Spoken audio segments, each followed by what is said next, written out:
Thank you. Good morning, Monday, March 2nd. I'm John Fredericks, and I am your Godzilla of the truth in America, your oracle of the deplorables. Well, here we are, war with Iran.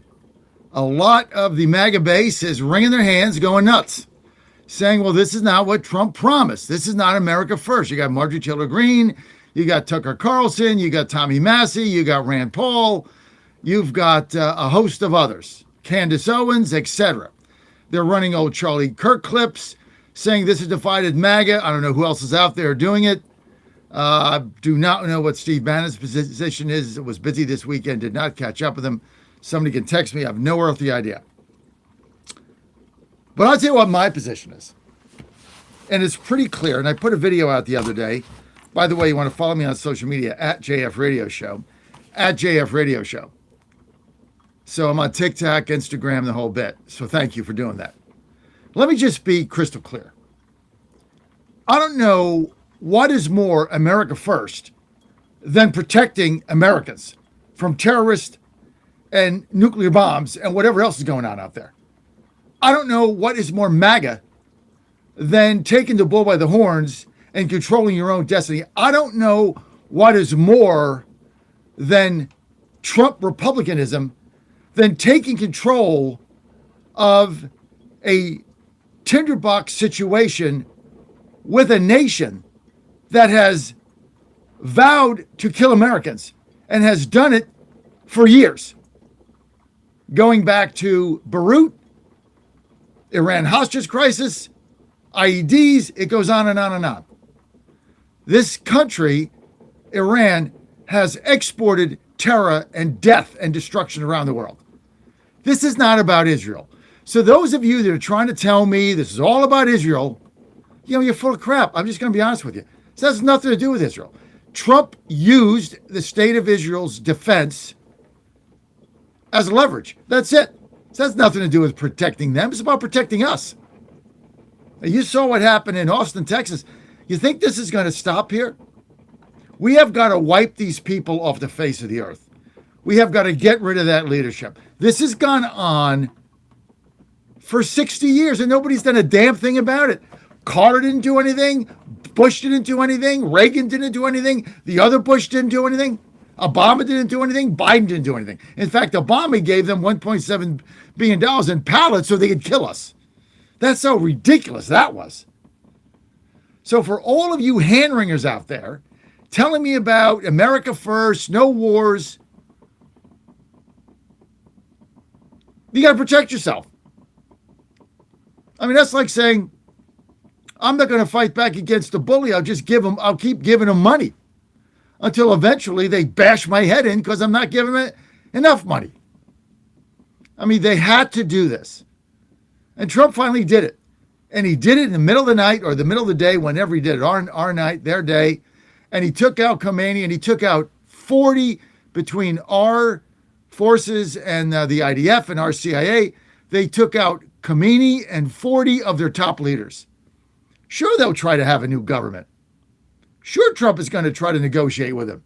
It's like he negotiated with Venezuela. What does that mean? It means he's going to negotiate. He's going to talk to them. He talks to everybody. Don't you get this guy? He talks to everybody like I do. You talk to people. Could the Iranians topple this theocracy and put in a pro-Western government that is not exporting terror around the world? Sure. Could they have an internal civil war? Sure. They got the people. The theocracy's got the guns. Problem. Right? So with no boots on the ground, it becomes a little more dicey. No question about it. But there are multiple other ways for the Trump administration to do this. And before you hit the panic button and tell me about how we're going to get wiped out in the midterms and oil is going to $90, before all that, take a breath. Breathe. Inhale, exhale. And think about what this president has done that no other president has done in 50 years. He's actually taken action to take out a terrorist organization who has killed Americans for years. This is what he's done. Where it leads, we do not know. Is there a risk? Yes. There's a risk to everything meaningful you do in life. You try to make the right decisions. But this clickbait argument that this is not America first is really ridiculous. This argument that this is just Israel and licking their boots is not only inaccurate, it is theater of the absurd. Trump used the IDF as an ally in meeting his objective. He could have done nothing. He decided to act. What do you think he was going to do when he sent that armada to the Persian Gulf? Play tiddlywinks on the deck? The hell did they think was going to happen? And as soon as the CIA found out where Khomeini and 40 of his lieutenants, these are 40 senior people they wiped out in one night or day. This is only the beginning. They are going to continue to wipe these people off the face of the earth. And now it's going to be up to the Iranian people to choose what they want. Now, we got plenty of clips here that we're going to get into in a minute. Plenty of clips. But I'm not a cheerleader for war. I have been against every single war we've launched. You know that. Including Iraq 1, Iraq 2, you name it. Syria, name it. I've been against them all. This is different. Okay, Saddam Hussein had no WMDs. He was no threat. We installed him. He was no threat to us. He didn't have a pot to piss in or a window to throw it out of. And sorry, he was slaughtering his people. Not my business. I'm sorry. They've been doing that over there for 5,000 years. The United States is not going to get up one day and stop the slaughter that goes on in the Middle East. Iran was different. Americans are dying. Now, we lost 3 service members and 5 are wounded. That's not good. Let's hope it ends there. Probably isn't. But this is war. This is not a limited strike. We are at war with Iran. We don't know how many cells they have here. We don't know what's going on. Who knows how many of these people Biden let in? No one knows. Now, there was added security yesterday with the National Guard by the White House when Ann and I got back from the Maryland game on Metro and got off at McPherson. There were 20 National Guardsmen there. So we have stepped it up. We get the risk. Anything in life's a risk. But the reward of the consequence way outweighs it. The reward is to get rid of this regime, get rid of their exporting terrorists once and for all. I tell you the other thing. Just like he cut off oil to Cuba, Cuba's next. China can't get oil. Just like when he's doing this with Iran, this is the end of the Houthis. It's the end of Hamas. It's the end of Hezbollah. They're all going to get wiped out because they have no money. They're all going to dissipate into a handful of guerrillas, which you're always going to have, always on Earth. You're never going to stop that. So we got to be wary. We got to keep our eyes open. We got to be looking over our shoulder. You know, this guy in Austin shooting people up out of his car. Aktu Abar, whatever he's yelling with a shirt on. Terrorist. Oh, they're here. But you can't live in fear and say, well, we shouldn't have done this because, there's terrorists here. We might, excite their cells. Well, let's find their cells and let's kill them. Oh, and by the way, they shouldn't be here anyway. And let's ask them for papers. I'm taking a hard line here. And we got a lot of clips and a lot of calls because I know half of my listeners do not agree with me. But that's why we have this show, so we can talk about these things. And I put this video out. I was the only one. Everybody put stuff out and defended the attacks. I was the only one that said this was MAGA and it was not going to divide the base. And now the Democrats, they want to get a declaration of war. They want That's fine. Hey, fine. They have a right to do that. They have an absolute right to ask for congressional approval. They will get it. Fetterman's already come out in favor of it. They will get it. The Democrats have a right to do that. But let me tell you, the box this is a terrible box that the Democrats are in. Not like we painted them there, folks. They're in this box themselves. And let me tell you what this box says. Just like they were rooting for the U.S. hockey team to lose. And they were. Care what you say. They wanted them to lose.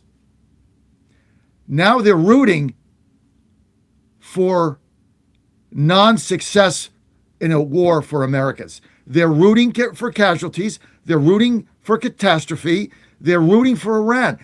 Make no doubt about it. They are rooting for Iran. Why? Because they hate Trump and they hate this country. And you're starting to see, you saw it seep out Saturday. Kamala Harris, Adam Schiff, all of them. Murphy in Connecticut, all of them. They want this operation to fail. So they're boxed in. The only guy that got it was Fetterman. Bless his heart. The guy almost died with a stroke. It's the only guy that gets it on their side. They have boxed themselves in.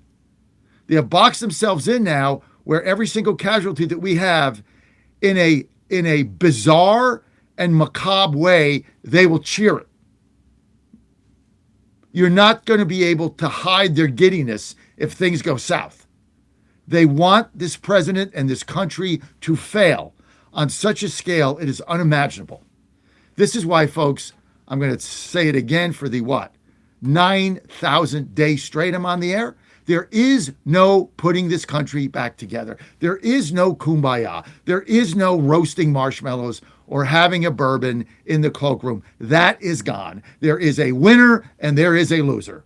And if you lose, you're eating out of a garbage can. And if you win, you have freedom. That's what this is about. Oh, I'm not going to vote in the midterms because Trump said there wouldn't be a war. So what? We're supposed to sit there and let these people get a nuclear bomb and blow us up? Obviously, Trump had intel that we don't have. That was not good. And so he acted. Isn't this what we elected? Not to send $1.7 billion of pallets in cash, not to go over there and kowtow to the Ayatollahs, but to stand firm for American values so that our people aren't getting killed. You think President Trump doesn't know how many Iranian cells are here or jihadist cells are here? You think he doesn't know that? You think our intelligence apparatus doesn't know that? Of course they do. Whether they know where they are, I do not know. Keep alert. But live your life. We want to live in peace and harmony. Best way you get peace and harmony is getting rid of Iran. Getting rid of these Ayatollahs, getting rid of this theocracy, getting rid of them exporting terror. They took our money, $1.7 billion that imbecile Obama gave them on pallets, and used it to kill us. I mean, it's beyond even imaginable how stupid these people are. Dumb. Well, he tried diplomacy. He tried to negotiate with him. Tried for a month. Couldn't get there. Took him out. Keep taking them out. They put a new leader in, take them out. This is the way you do this. They say, we have, everybody's like, Democrats, well, they have a secession plan. They've been working on it for a month. Great. Let's see what the secession plan is. Let's let them install new leaders and let's kill them. And then let's do it again and kill them and do it again and kill them. And then finally, there's no secession plan because they're all dead. That is the way you do this.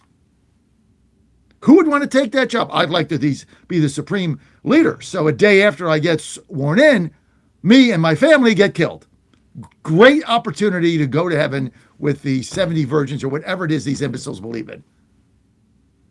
That's what is going to come here. You just keep killing the leaders until there are none. And then finally, there's some kind of a civilian government. Now, I don't have enough information to know what the apparatus is there, but I know that there's enough people in Iran to take this thing over, and it's up to them. Like Trump said, carpe diem. Seize the opportunity to take back your country and live in peace. You got a once in a generational opportunity to seek peace for your country. Take it. And if you don't, you don't. But I'll put you in a position to do it. And Iranian Americans are cheering, except for, Omar and AOC and the other libtard communist leftists that want the Ayatollah back. They're boxed in, folks. They are boxed in. The Democrats have finally boxed themselves in where they cannot get out. They have no solutions for anything except to complain about Trump. They have nothing. And it is eventually going to grind to a halt. The gears will grind. They have no solutions to anything. Not affordability, not housing, not inflation, not jobs. They have answers for nothing other than Trump sucks. That's it. That's all they got. And eventually the gears grind out. They grind out. If you don't have solid solutions, the gears will eventually grind. The hyperbole can last for so long, and then when there's no meat on that bone, people start asking what is going on in Virginia about affordability when you've raised taxes, which is equivalent to about $3,000 a family. And prices have gone up because of your Green New Deal nonsense and Reggie and everything else you're doing. Prices have gone up and they've taken more of your money, and somehow this is affordability because you gave free child care to people on welfare. There's your affordability plan. It's going to be a tough day. I got a lot of clips. We're packed with guests, but your calls are a priority. I'm going to get a cup of coffee. I'm going to go to a quick word from our sponsors. When I get back, I'm going to take your calls, and I want your calls all day. I don't care who's on. Got congressmen on. I'll tell you the lineup in a minute. I got Rich McCormick. I got John McGuire. Got a lot of different people on today. Matt Schlapp. But I'm going to take your calls, and they want to take your calls. We want to hear what MAGA says. You know what my position is, right? I want to know what your position is. Good, bad, or ugly. I want to know what it is. President Trump wants to know what it is. We all want to know what it is. You got a phone. It dials out 888-480-JOHN, 888-480-5646. I want your calls, and I want them now. And I want to know what you think. And don't hold back. And I'll be right back. Stay with us.